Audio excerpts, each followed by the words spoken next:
Oh my goodness. It's kind of a big thought to be thinking about how do I feed my curiosity and my passion, right? Because there's a lot that goes on that. So a couple things, first off, is um, I am one of those annoyingly curious people. I am always going, why? Why does that work? Why is that broken? How do you fix that? Where does it go? What does it do? To the point where people are like, shut up. So I am so happy we live in the day where we do now, where I can listen to a plethora of knowledge and insight anytime I want. Some of my key go-tos are, I love, and this is kind of funny, but I love The Economist. And let me tell you why. Because if you want to understand anything that's happening in our world, you have to understand what's happening in our entire world. And from that, you also have to understand how pricing works and how we're all going to be impacted because the consumer is our end user, right? So I love The Economist because it really does that global run through of what's happening. And it also sparks up a lot of cool stuff around technology, healthcare, other highly regulated areas, not only in our world, but in others. So I love, that is just one of my like great go-tos. And then after that, a couple easy go-tos are every morning I have this whole setup of podcasts that I just love knocking through. And of course, The Economist is on there, Financial Times is on there. I love getting my whole little, of course, NPR, hello, this, yes, of course. But just a lot of different pieces that give me, and the Washington Post. So I get sort of a variety of different things are going on. But I also love this really great tech meme roundup, and it's called the Tech Ride Home. I don't know if you've heard of it.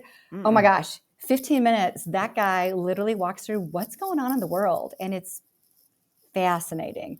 And then on the other side of it, it's obviously Harvard Business Review. It's just not only is the publication good, but the whole research library that comes with it.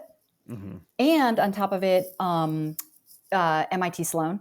So you now get tech, you get business. And then the best part about this is credit unions.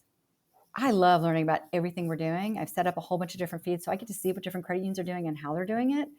And that has just been a personal joy of mine. I mean, I love CU Times, CU Today. We just have a lot of material that comes through, so you kind of have to sift through that. But aside from that, on the bedside reading is understanding what the heck we do and why we do it. Leadership, innovation, innovation theory. My biggest passion right now is how design thinking improves the world. And so much of this you see coming through in what I talk about and where we talk about it. But I think the piece that always gets me is healthcare. Highly recommended, highly regulated. And they truly also are saving lives. And there is so much that's going on in their world, technology perspective. One example that I always kind of come back to as I'm thinking about what's going on is Epic. Because if you've been in, if you've had a medical appointment recently and you've been in and there's like a beautiful, if you've done, I want to make some cool graphics here, sorry. If you've been in a clinic and you've gone in and they'll have like a nice screen there, you can look at that. And what they'll tell you about is not only the appointment you have here and everything that's going on, but you will also have who your pharmacy is, who your care provider is. So they've taken the continuum of care across the entire journey with your data, which we get to do as well. Super powerful. Right. Excellent. So to sum it up then, you are as voracious a consumer of information as you are a provider. Yes.